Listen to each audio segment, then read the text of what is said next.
Okay, my lovely juniors. So here is this is your ACT reading packet, what you're going to do today. Remember how we talked about before fall break, we talked about the importance of analyzing the questions and why the answer is the right answer. So this is what you're going to be doing today. So if you'll notice, you're graded 20 points for explaining. This is for your analysis. And then you only get 10 points for getting the correct answers in passage 3.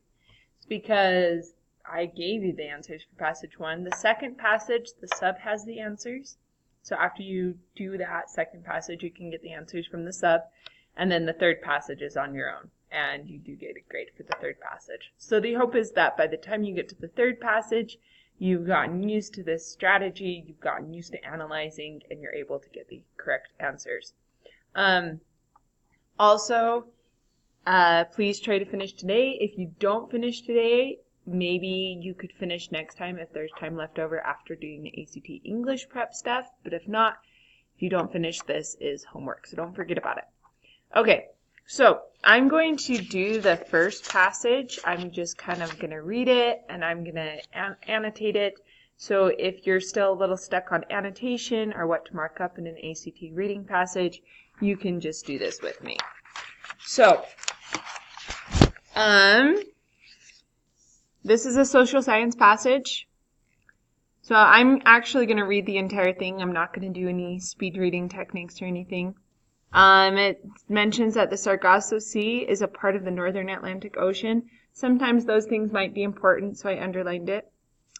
So I'm going to start. As the Kramer idles through the Sargasso Sea, waiting for the wind to rise, the sea is flat and empty. Nothing demarcates or divides the smooth expanse of water dissolving into the horizon. This vast, unroughened surface, this breadth of uniform sea, deceives. But for a few lonely oceanic islands, the unperturbed surface offers no hint of the grand and sweeping energies hidden below. So I'm going to underline the last sentence of that first paragraph. Often, the last sentence of a first paragraph is something important. So it's always good just to look at that sentence. Only 1,000 miles offshore, the Kramer has already sailed through some of Atlantic's deepest waters. So Kramer has sailed a lot. Okay. Contrary to what one might guess, Atlantic's deepest waters, like those in other oceans, are along her edges. Interesting. As we continue east toward the middle of the sea, the bottom rises. The unmarked plains of the abyss, here flattened by layers of sediment, give way to rising foothills and then to mountains. Put landscape under the sea. Wish I could be part of your world. The first maps of Atlantic seafloor noted, albeit crudely, this rise. Early efforts to plumb Atlantic depths proved outrageously inaccurate. One naval officer paid out 8 miles, 13 kilometers of hemp rope from a drifting ship and concluded the sea had no bottom. Eventually, sailors more or less successfully calculated depth by heaving overboard cannonballs tied to baling twine. Cool. When they hit bottom, the sailors measured and snipped the line and then moved on, leaving a trail of lead strung out across the seafloor. These crude soundings, forming the basis of the first map of Atlantic's basin, published in 1854, identified a prominent rise halfway between Europe and America. And I'm just going to underline 1854 because it's the date, who knows. For many years, no one could explain why the basin of Atlantic, unlike a bowl, deepened at its edge and shoaled in its center. People assumed that this middle ground, Telegraph Plateau or Dolphin Rise, and I'm just going to mark those because those are names, as it was variously called, was an ancient and drowned land bridge or a lost continent. But sailors repairing transatlantic telegraph cable unknowingly produced evidence to prove otherwise. Wrestling with the broken cable, they accidentally twisted off a piece of the plateau and dredged up a 21-pound, 10-kilogram chunk of dense black volcanic rock. It was some of the youngest, freshest rock on Earth, and it was torn not from a piece of continent sunk beneath the waves, but from the very foundation of the sea.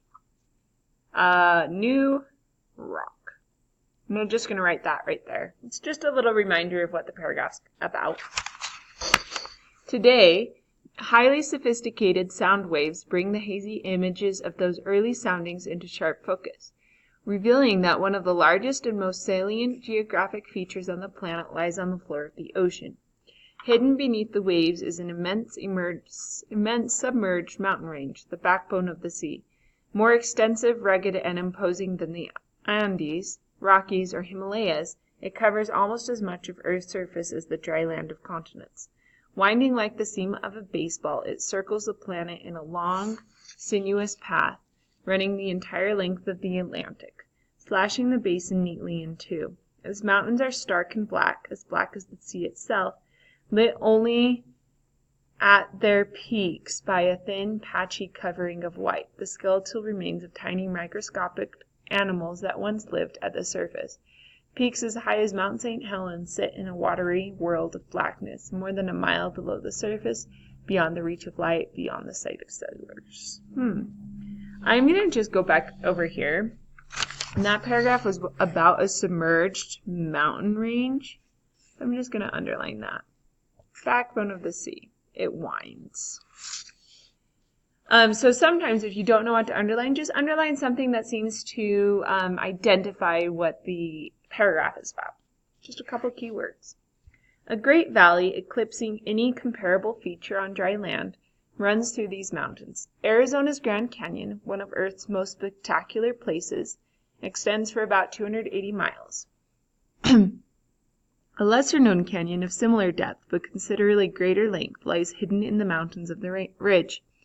Although offset in many places by breaks in the mountains, the Rift Valley, as the canyon is called, extends the length of the Atlantic for 11,000 miles. Wow! Here in this bleak and forbidding place, where the water is almost freezing, subterranean fires have lifted mounds of fresh lava onto the seafloor. Scientists visiting the Rift Valley for the first time named the volcanic hills in this otherworldly setting after distant, lifeless planets. I don't know why I underlined that. I just did. Yet, what had seemed so foreign to scientists is an integral part of Earth's very being. For at the ridge our own planet gives birth. The floor of the Rift Valley is torn. From the gashes has sprung the seafloor underlying all of Atlantic. Here the youngest, newest pieces are made. Earth is still cooling from her tumultuous birth 4.5 million years ago. Heat, leaking from the molten core and from radioactive decay deep inside the planet, rises towards Earth's surface, powering the volcanoes that deliver the ridge to the sea.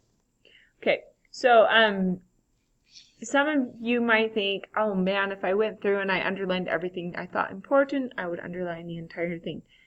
You know what? That's okay for right now. For right now, just start underlining. Doing this and getting good at this will increase your speed when you answer the questions. And eventually we are going to be working on speed, but right now just practice doing this. Okay, so 11. The author's attitude toward the main subject of the passage can best be described as on fascination, I would say so, yeah.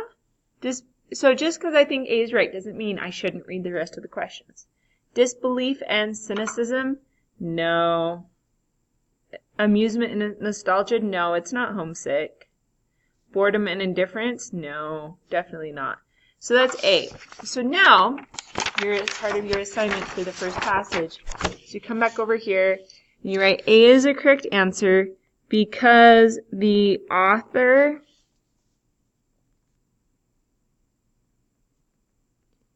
writes passionately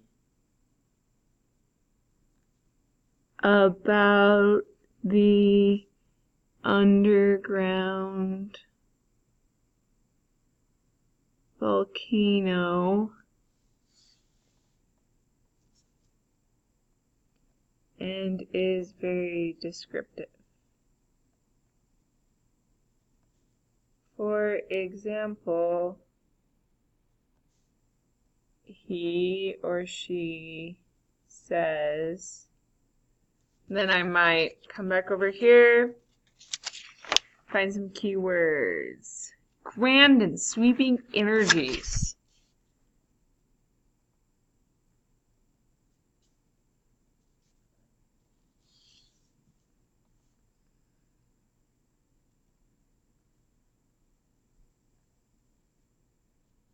That's line 6, 7, 8.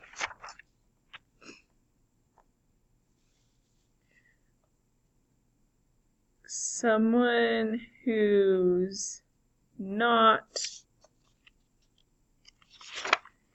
in awe, fascinated by this, wouldn't say that. So that's kind of what I'm looking for in an explanation. Specific evidence, explain it. I'll just do one more. The passage makes clear that middle ground, Telegraph Plateau and Dolphin Rise were names that people gave to what was actually. So I actually marked those. And just so you know, it might seem like I'm really good at marking what the questions are going to ask about, but that's just because I have been doing this a very long time. I have lots of practice because I've been teaching this a long time too. So just the more practice that you have, the better you get. And mostly, I just go by my gut instinct, like what seems important. And the more you practice the underlining and marking what seems important, the better you'll get at it. It's just practice. You got to practice. You got to be able to do it yourself. Practice yourself and more stop relying on me or others. And you'll get good. Anyway, people assume that this middle ground, Telegraph Plateau, or Dolphin Rise, as it was variously called, was an ancient and drowned land bridge. So it's not actually that.